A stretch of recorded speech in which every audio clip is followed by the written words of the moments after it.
I just raced the Chicago Marathon while I was sick.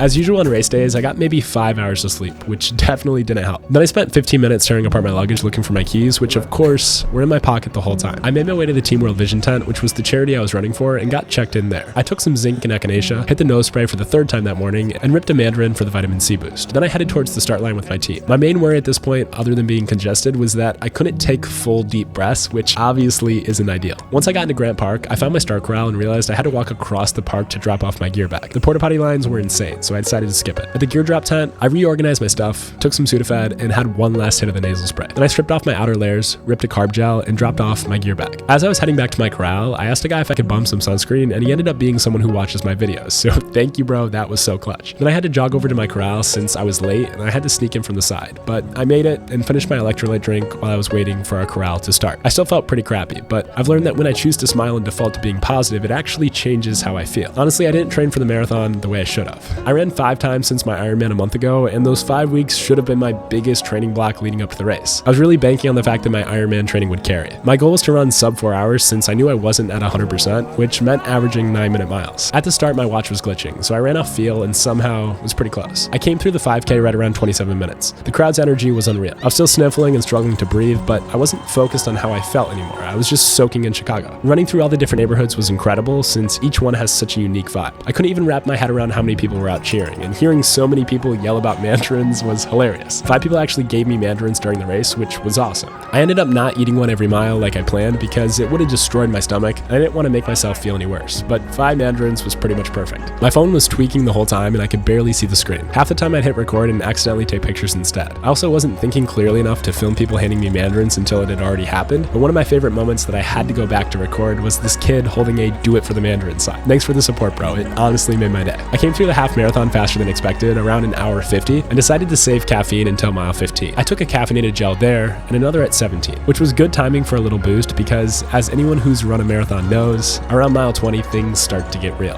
And as it got warmer, it started to hit me harder. My phone finally died around mile 21 in Chinatown, and that's right around when it got really tough for me. By that point, I felt disoriented. My legs were heavy and every step hurt, but I leaned into it. I could have started the day deciding it was gonna suck. I could have told myself that I was sick and undertrained, and it probably would have gone that way. The wheels would have fallen off.